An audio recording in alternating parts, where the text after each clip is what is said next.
It is finally time. I have finally played this game enough to like talk about it educationally or at least like have something to say. So I guess before going over the tier list and like also talk about new leaders and how that would go, I will talk about at least how the game is balanced or like the differences between Bloodlines and Uprising. So the first thing I want to say is that I think the game is way more balanced. I'll get into that in a minute. But I also think this is one thing I don't really like about Bloodlines, but I think the games feel slower because just the general strategies that are promoted in the game, which is like getting drip resources, like dripping resources to you is like pretty good, or like getting resources slowly but trickle down is a good strat. Is like a pretty good thing in this game. Overall, I would say like the pace of the game is decided by resources, which also kind of changes the balance because usually before it was combat leaders that were very strong. So I guess I'll go over that.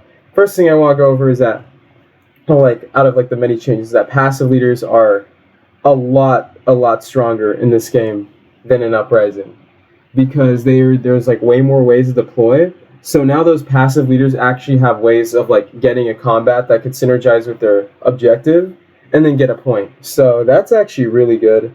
And then another thing is that also those passive leaders being strong also kind of nerfs combat leaders because now their niche of being like going into combats, getting rewards doesn't really, it's not as how do I put it? It's not as beneficial anymore, especially when there's starter card commanders, which would get you like trickle down resources. So yeah, going into combats over and over and over again is no longer like I guess that's strong, which also goes into like why worms are weaker. You can't like a lot of the times now it's harder to win with worms, so now people don't really go as hard for them. And another thing I like to talk about is that like Emperor and Landsrat spaces are better because of the starter card commanders, and that actually changes some small things in the game. For example, Chome strategies are better, not only because there's more like Bloodlines cards that now synergize very well with Chomes, but it also means that you're more wanting to go to like Emperor to get a Chome because now you can get starter card commander also. And then on top of that, and also just in general, since like the Emperor is better, you kind of want to get like more Chomes, like you want to go to that spot more. So to get the Emperor Alliance because now Emperor is like better. Another thing is that like since there are more like the worst spaces are now better to go to, infiltration isn't as important with spies anymore because now you're more open to go anywhere around in the board compared to before where you really the only places you want to go is like especially in late game is like Highliner or get worms in. Now sometimes people want to like maybe starter card is a better decision or like maybe going to Landsrat to get like a spiceless foe in Assembly Hall. But I don't know. It's just in general you are way less restricted in what places you want to go, which in my opinion kind of takes a little bit of the usefulness out of spies. And just in general, spy-centric strategies are a lot worse. Or not a lot worse, but I think a little bit worse in the way that now there's a bigger Imperium row that kind of synergizes with different strategies like Chomes or starter card or Tex or whatever. And because of that, it's less likely that you're going to get like really good spy cards like Public Spectacle or Guild Spy, making some leaders, specific leaders, worse. But I guess like that's the general things I have noticed. So let's go over like how those changes affect the leaders in the game, like the previous ones, the older ones. And I think the two most notable changes, Saban and Amber, they jumped way higher than what they were in my last tier list. And I think it's for pretty simple reasons. Amber, just in general, synergizes really well with the starter card commander ability. She is probably the poster child of like what a leader can do with starter card. I think she's really cool and like honestly, I think she feels more like she's meant for this game, which is pretty interesting, I think. And then Saban is just resources. The resources really, really benefit him and like help him like get tags or starter card or whatever. And that could like oftentimes make him snowball, especially later on in the game. Muad and Margot are worse because how I always view these leaders that they kind of work offensively, and because of that, they're just strictly they're worse. They like I feel like worms generally tend to go down more towards like combat strategies. Same things with Margot, you have to like deliver supplies and like strike fleet. So now I think these leaders have to like adapt and find new ways. I still think they're strong simply because spies are still strong, not as strong but still strong, and then like worms are also still strong, but like they're worse. And then Arulon gets better. Originally she was in the C tier because Emperor is better, so going Emperor is better. Trashing I think is also better, and also Emperor just get in general building Emperor decks are better, and her ring kind of goes well into that. So I think she's pretty good in that in terms of that for that reason. And then um, Gurney and Fayed, they're kind of a lot worse for similar reasons that they're both combat leaders. This game doesn't really focus that much on combat. However, I do think that they're a little underdeveloped. I think they can get wins. You just have to pick them at the right spots. I feel like they're more niche and their strategies are harder to accomplish. Shaddam got worse because I think he needs way too many resources and doesn't generate enough. Like, doesn't generate resources quickly enough in order to use as many resources as he needs to. Same thing with Jessica. These are two resource-heavy leaders, and they struggle with even getting those resources. So they go into D tier. So I guess, and then also one thing before going into the leaders of Bloodlines, I have seen Cheeseable's Bloodlines video, and like the stats in that video in competitive and like ranked. So as the video will go on, whenever I need to, I will address like how ranked data differs from like casual data playing with my friends, because I do think that is interesting, and it can also like I guess lead some insight into like what makes certain leaders good or whatever. So starting off, I don't think there's any Bloodlines leaders in the D tier. I think all of them are pretty good. But if I do have to pick like which ones are the worst, I do think that has to be between like either Gaius or Duncan. I think these two leaders are pretty interchangeable. I do think one or the other can be seen as worse depending on how like the meta shifts or whatever. I think both of these leaders are feel very strange in Bloodlines. They feel awkward, but I do think they're a little bit underdeveloped simply because they're not as interesting as some of the other ones. I guess I'll start with Gaius. So Gaius has won 2 games in my friend group, but that's kind of misleading because one of them was a 3-player game and the other was an Uprising game, like just taking a DLC leader and putting her in Uprising. So that's not, we've actually never like won a game with her in a 4-player game, so that's kind of sad. And then another thing I guess I'd like to go over is that her ring is incredibly awkward. I don't really like it. Like, I think it's cool in some ways that how like you can, like if you're playing Gaius in like an early position and you're going ahead of Staban, you can kind of block Staban, but at the same time that could work the other way around too. Like and honestly, like Staban's a better leader, so you're more likely to pick Staban in an early position.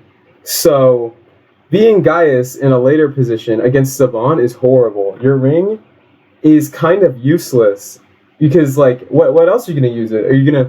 You're gonna have to basically go to like Haga Basin, get the water, and then use that water to get spice to then spend like a spy for your ring. Like that's so bad because usually Saban is gonna want to go to Imperial Basin and do that before you can even get there, and he will probably put like a spy on Landsrat just so he could get the Solari conversion. So yeah, competing against one of the best leaders in the game is not a great start. And because of that, I think one of the worst things about Mahayam, which is kind of funny considering that her passive is supposed to bypass this, is that she can get blocked very easily. Saban can block her spies, like her ring spies sometimes.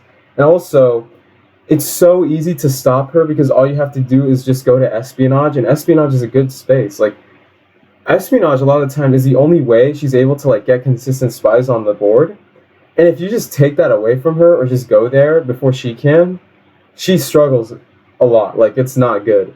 And because of her like spy heavy like reliant strategy, she kind of requires a spy heavy Imperium row, which at that point there are like much better leaders. Like, I would say Fayed is a better leader if you see a spy heavy row, or like some of the other base Dune Imperium characters. So that's pretty bad. And also her passive doesn't feel as useful as you might think, because as I said before, Infiltrate isn't as useful in Bloodlines because now every spot is good. And like just in general, Like Yuki, I think it's better to use her spy. Like I think it's better to use her passive ability to just put those spies on places where you could get card draw and then do spy smith flow strategies. But even then, as I'll talk about later, I think there are other characters that can do that a lot easier without having to rely on spies.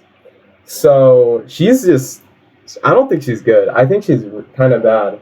I guess she gets better in 3-player, but that's mainly because I guess there's more spaces she can go to and less likely for her to get blocked.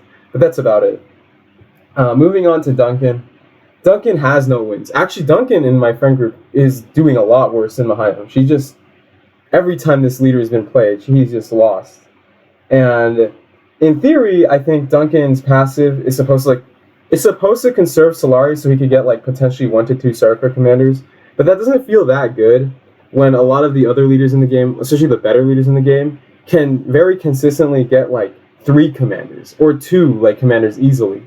And also, I think this leader, I will say I don't think this leader has been played optimally in my friend group, and that's because most of every game he's been played, people try to get Swordmaster first in Bloodlines, which in Bloodlines, I think High Council is a better decision, generally speaking, because then you're giving a chance for someone else to go to Swordmaster to lower the cost for you even more.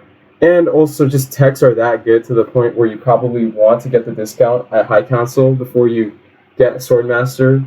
I notice every time like this leader gets Swordmaster first, it's kind of awkward, especially later on in the game. And overall, I just think his like the passive of conserving Solari on Swordmaster is just not enough. Like that, it's much better to generate resources than to be able to like go to space for less so you could use those extra resources on something else. Because like, what if you don't get those extra resources? You know what I mean? Like, I think it's a harder way of playing, and it's just kind of strange. It doesn't feel good. And another thing I guess I want to go over is his ring. I actually think his ring is pretty good and underrated. I don't think blocking with his ring really matters if you're going down like a combat path. Because if you're using your ring to put another guy in, like your agent in, that's pretty damn good. Like, oftentimes that agent can be enough to like overwhelm your opponent anyways if they go to that same space. So, you know, I think blocking isn't that important. I think it's only really important if you're like going to like a more passive space that doesn't deploy to the conflict, or you're not like trying to get into the conflict, which at that point just don't use your ring. Like, I don't think it's that bad of a ring. I think it's pretty good. It's just I guess for some people it might be hard to use. But I guess one thing I want to go over with both these leaders that is kind of sad is that I think both of them feel a lot better in Uprising. Because in Uprising, with Duncan at least, Swordmaster is a lot better than High Council, so he can actually get a lot of momentum going Swordmaster first.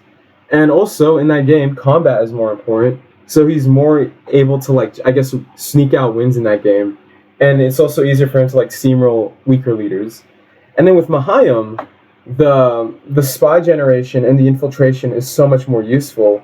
And also, Staban is worse in that game, so he's not going to be able, like, choosing Staban to block Gaius is going to be like less common. I think it'd be more likely actually for Gaius to block Staban in that game, because I think Gaius would simply be a better leader.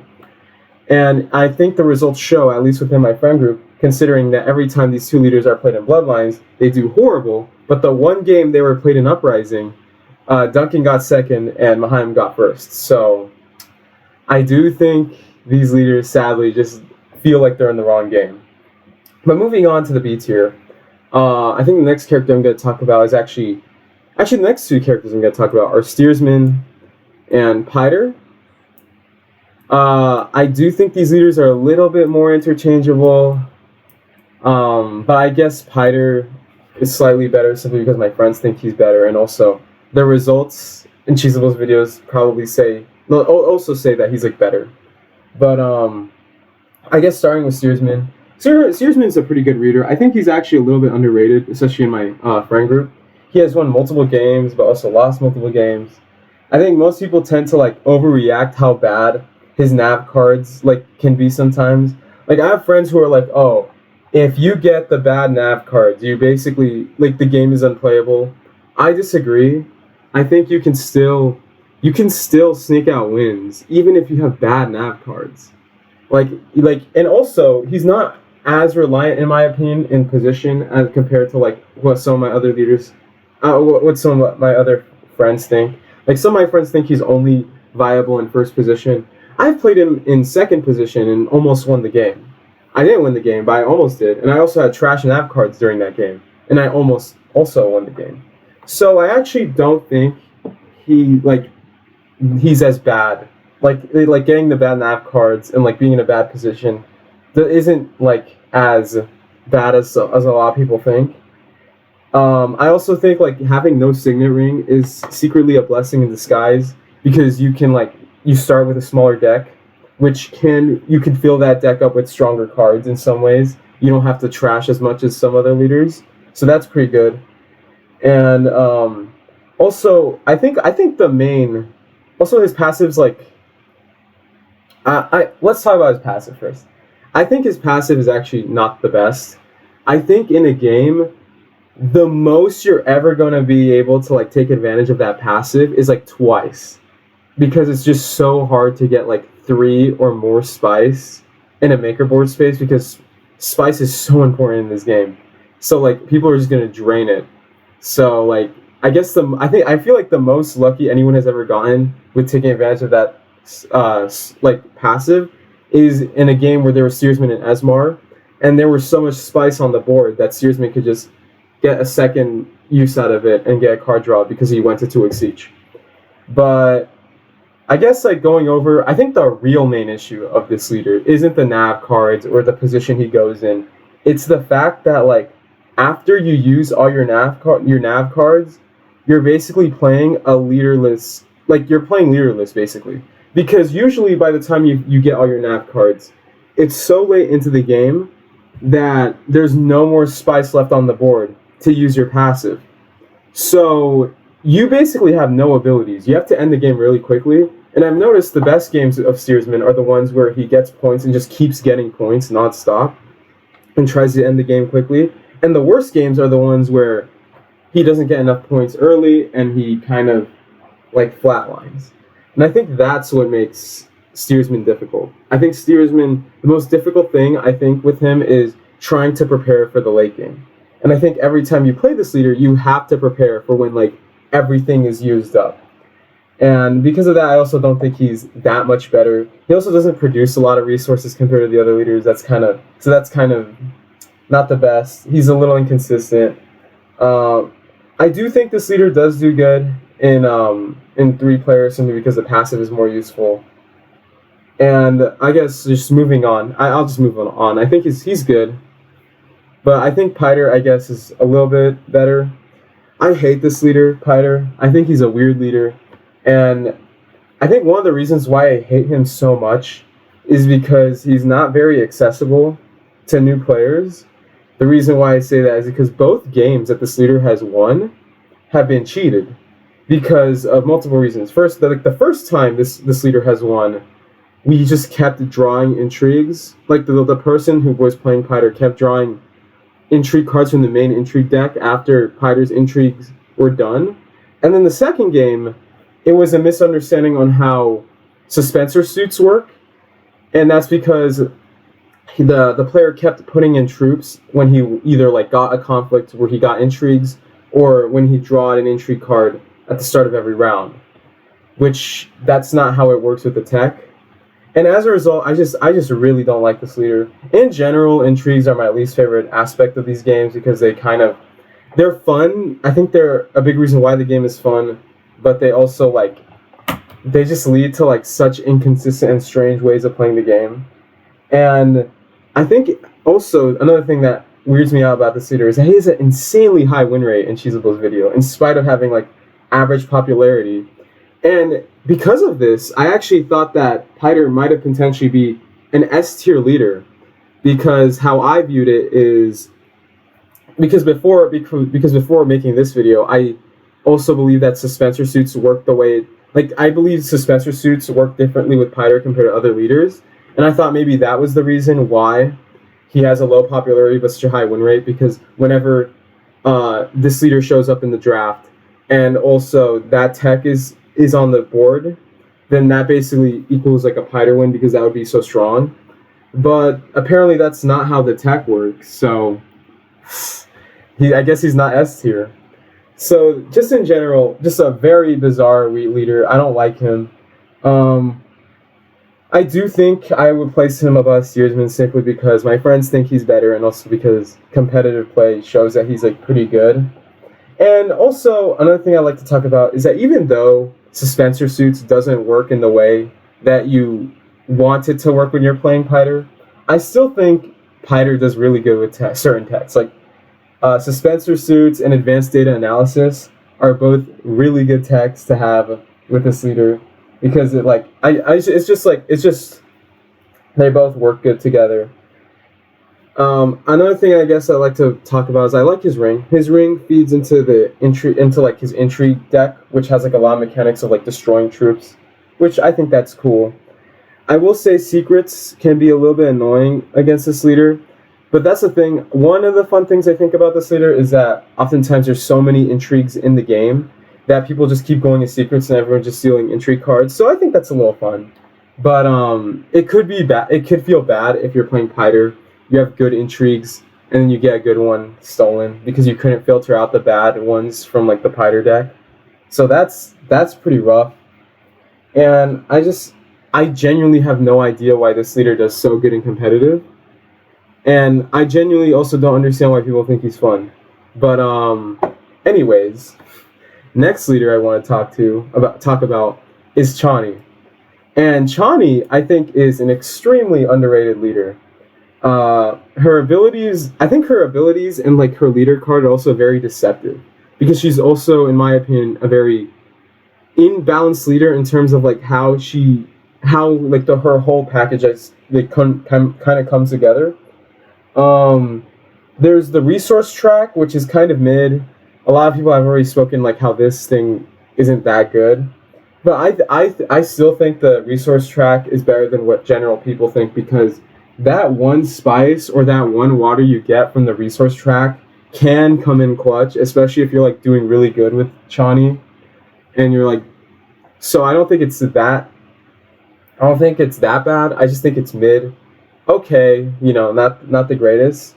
And then there's another ability with her ring. There's the ability to like retreat with ring.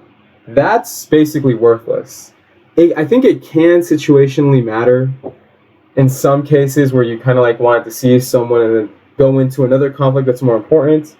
But like generally speaking, it's not that great.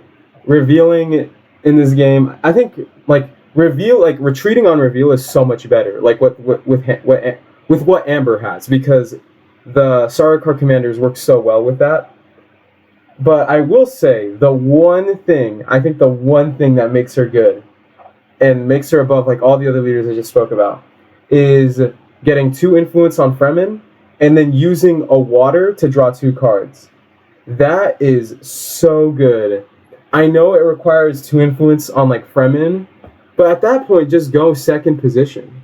Like it's not that hard. Just go second position, and then all of a sudden now you have a leader that can potentially draw 3 to 4 cards from just going to a single space. Like that is crazy good. Like that automatically her Spice Must Flow strategy is better than Gaius's simply because she's not reliant on spies to get those card draws. Like that's so important. And I think there's even a argument to play her over Muad'Dib because let's just say if you're going in second position and you see like a really strong 8-coster, like 7 or 8-coster in the row, Chani, I think, is more likely to get that 8-coster, that 7 or 8-coster, than Muad'Dib is, generally speaking. So, in my opinion, I think Chani's actually pretty good. I think leaders where they can find a niche where they could be better than another leader have a lot of potential. So because of that, I think like she can be situationally more like better than Muad'Dib. I think both of these leaders are kind of interesting in that way. And also just in general, you getting 2 influence for that double card draw is also pretty good because then you can also get worm access. So yeah, I think in general, Chani is a pretty strong leader. So moving on, I'm going to talk about Leah Kynes. And Leah Kynes, this is, I think, similar to Piter, another very strange leader. Because so far out of the leaders that I've been like talking about, the data within my friend group hasn't been that different from the data in Cheesable's videos. Like, certain leader does bad, okay, yeah, that makes sense. Cheesable's video kind of confirms that, or like whatever, you know? Mostly, the data is pretty consistent. But this is the one leader that just does not abide by the stats at all. Within Cheesable's video, this leader is like the 4th most popular leader and has a pretty good win rate. She actually has a better win rate than Amber in that video.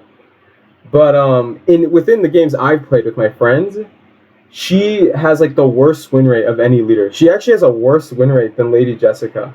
And she's pretty popular too. She's been played like 7 times by 2 different people, me and some other guy. And I guess like the main question that needs to be asked is like, why is there like so much of a disparity between Cheesable's data and the data with my friends?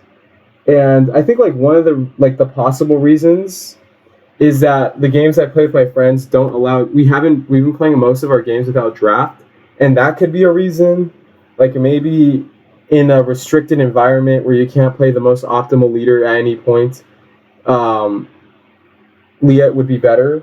But honestly, I don't even consider that like that much of a reason. And like just in general, I don't really see how this leader is that good. Like I genuinely have no idea how competitive players make her work. I will say Leah tends to like be a leader that doesn't like really have a strong advantage strategy compared to like other leaders. Like yeah, she can get some resources with her ring, but like that's kind of hard to do also. Like getting a water with ring is difficult. It's like in general, I think her resource ring is one of the worst ones out of the game because it's like you have to know how to use it.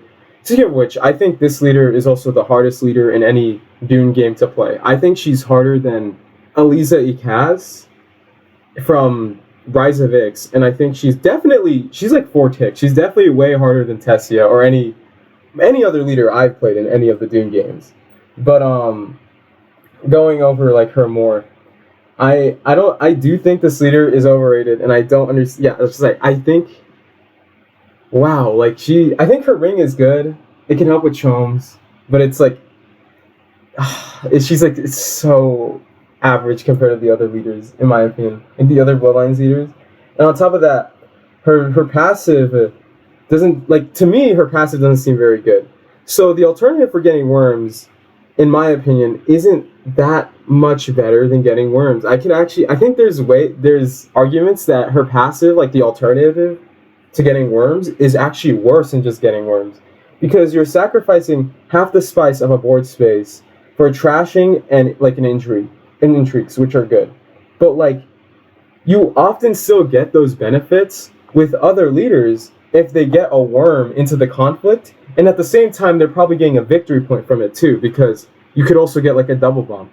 You could get like a double bump, a double trash, double water, double like oftentimes the worms are so much better, I think. Like you're getting the exact same, like think about it, like if you're playing a leader that can get a worm into the conflict and you go to Haga Basin, get a worm in, and like I don't know, get like a double bump with Benny and like 2 intrigues, that automatically is like as much of a benefit as like getting, like that's as much of a benefit as getting like 1 intrigue card, 1 trash, 1 spice. Like that's in my opinion, I always found that like so much better than what she can do. And yeah, sure, people will say, oh well, if you go to those spaces, then you're blocking people from getting the worms. But like people are gonna put spies on yellow. Like there's gonna be spies there. Like Staban is probably gonna have spies there. Like if you're going there to block other people from getting worms, you're just helping Staban at that point. You're either letting other people get worms and snowball the game, or you're helping Staban. She doesn't feel like a leader that like benefits herself. And that's like assuming that like a Staban is in the game. Other leaders oftentimes just want spies on yellow just cause. Like Muad'Dib wants spies on yellow so you could get worms in. It's like it's not good. Like I feel like that feels so mid compared to what other leaders can do. And then blocking worms is also inconsistent. Like it's inevitable someone's going to get worms. Like no matter how hard you try, like people are just going to get worms in. Like it doesn't matter what you're going to do.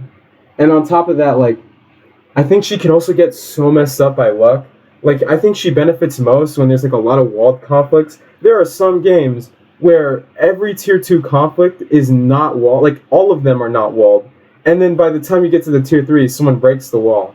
And then the whole game is just a worm fiasco. Like you can't do anything basically in those games. You're just gonna get you're gonna try so hard, and then the other players are just gonna get points randomly anyways. And then I also think she's horrible in 3-player. She's way too passive. She gets resources way too slowly. She feels like she would synergize more in like a 4-player game like Staban, but then at the same time, like I feel like she doesn't do that good when there's Staban in the game. I feel like a lot of the times when Leah is in the game, she's oftentimes helping other passive leaders more than she's helping herself. I think she's just not the best. I actually do see her being worse than Chani. I do see Chani being better, and I do see Leah Kynes getting worse as time goes on. I just genuinely do not believe. I just don't know how people do it. But anyways, aside from gawking at Leah Kynes, I guess we'll just go straight to Esmar. I think Esmar is the best leader in the A tier. Actually, well, I think Amber and Esmar are kind of interchangeable. I would say like these two here, Esmar and Amber, are somewhat interchangeable. Leah through Muad'Dib is like interchangeable, and that's how like I would say the A tier looks.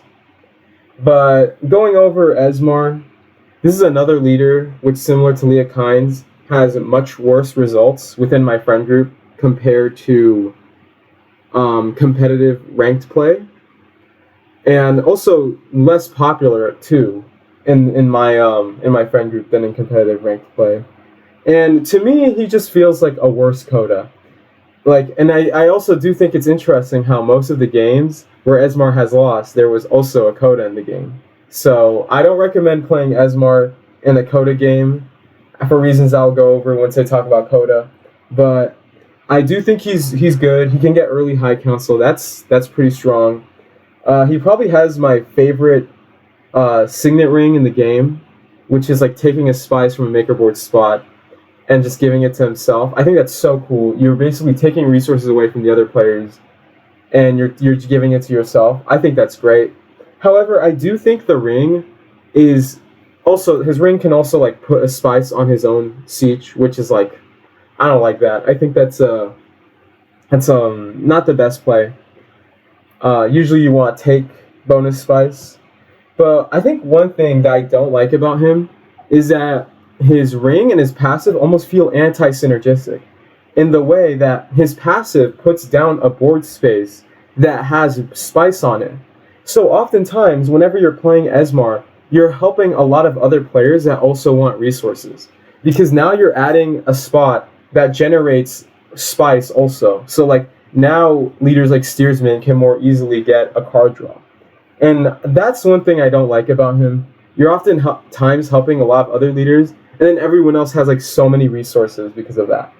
I genuinely don't think he's that great. And I do see him getting worse. He's also worse at getting text than Coda, so that's another thing. He just sadly, I think, in my opinion, gets power creep by Coda. I just don't see him getting better as time goes on. But going into the S tier, we have Hasimir Fenring. I do think he's worse than Staban. I will go over those reasons quickly, but I think this leader is a little bit overrated simply because he's slightly situational in the way that, like, if you don't have ways of trashing aside from your ring, that can be pretty bad. Like, you can get messed up pretty badly because then you don't trash enough, and then at that point you're not getting resources enough because your resource generation is through your passive, where if you trash, you get Solari. And also, going to Desert Tactics over and over again can be kind of yucky because then you're using up water that you could use on like getting spice or a worm. So generally speaking, you want to play him when there are other ways to trash. Like if there's a tech that can help you trash, like I think there's this one that has spies that helps you trash. Like that one's good with Hasimir if that shows up. Also, if there's like a card in the Imperium Road that can help you trash, oftentimes like pick Hasimir because that's so good for you. But overall, I would say his passive is just in general probably one of the most crazy passives in this game. You trash and get a Solari, which is just so good. You can literally get like round one starter car commander by just going to Desert Tactics with Seek Allies and then just going to like another place to get your starter car commander. So drawing double faction with Hasimir in round one is pretty darn good. So that's a great thing about him. Especially, I think he also does pretty good in early positions for that reason, because then Desert Tactics is open. Also, another thing, his ring is very strong, and I think this is the point where we get to like rings that not only generate resources like a lot of the other better leaders in the game, but these are rings that also have a lot of flexibility to them. And I think that's the commonality between the best leaders in the game. So his ring is like a Rulan's ring where it trashes your deck. But it trashes, like it's so much easier to get trash off with him. Because when you're playing Hasimir, like trashing a card in play is so much better. You can oftentimes like you can set it up where you like trash a good card or a bad card or whatever. Or no, usually not a good card. that would be dumb. But like trashing a card that you like don't want in your deck, you could set that up pretty easily.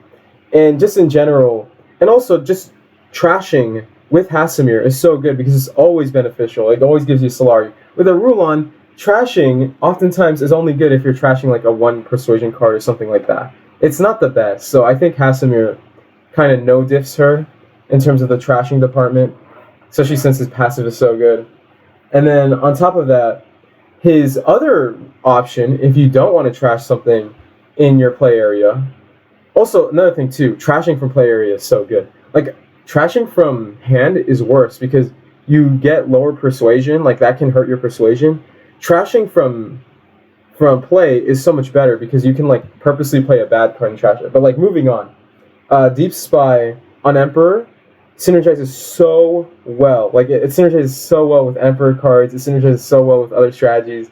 Like Hasimir can oftentimes usually get like the Emperor Alliance, and if you get the cards that synergize well with the Emperor, like any cards that like help you go to Sardaukar, so you could keep going to like the Emperor, that's just so good. Like you could get so much value from the Emperor spots.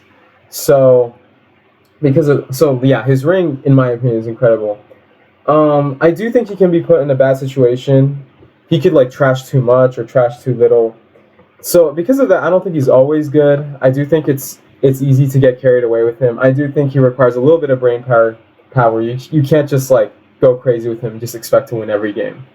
But next leader I guess I'll talk about is Coda.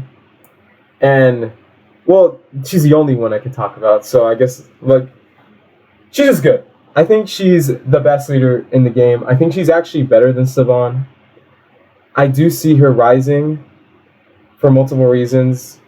I do also see though Saban also being better than her simply because I think Coda in some ways helps Saban, as we'll get into like why she does in a second. But I think she's like, generally speaking, going over the reasons why I think Coda is the best leader in the game. There's multiple reasons, but I think she is by far the best leader in 3-player. In 3-player, resources are so abundant that she can get like insane amounts of techs, and like she can snowball so quickly. So in 3-player, she's broken. She's like easily the best in my opinion, and she doesn't get resources slow like leaders like Esmar or not Esmar, Saban and Hasimir. So there's that. She's also always good. Like, as I said before, Hasimir can, like, sometimes you want him in a good situation, or like Amber, sometimes you want the right starter card skill. A lot of these other leaders are kind of situational. Coda is almost always good. She's extremely flexible because she could just go down so many different strategies. She can also get early high council. All of these leaders can get early high council. Notice how, like, that's the case. Like, a lot of these good leaders can get early high council. And then also, She also power creeps other like good leaders. Like she power creeps Esmar, which is pretty strong. Like that's great. Like having a beneficial relationship from other good leaders that are picked, that's so good. And then I guess going over like her leader specific abilities, her passive is incredible. It almost like always allows her to consistently get like 2 to 3 techs per game. And like at most I've seen Coda get like 4 to 6 techs a game. Like 4 to 6 techs in a 4 player game. And in a 3 player game I've seen 7 techs. So if there's like a good enough leader and they know how to get like victory points off of techs and they know how to keep momentum from techs, like a late game Coda is like and like the game goes long enough, yeah, a late game Coda just is unstoppable to beat. She just has so many buffs and she just destroys everything. And then another thing too is that like she's really consistent in like getting resources and also discounts. Like this is due to like her ring. Her ring can give her resources, but can in some ways act as like a discount if you're going to green.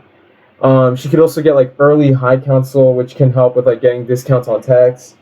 If there's like an Esmar in the game, she's just like gonna run away with too many resources. She's gonna go like she's just gonna keep going to Esmar like to Exeesh, or like having other players go to Exeesh while she goes to like Deep Desert or like Haga Basin. Like she'll just get so many resources so quickly. It's just nuts.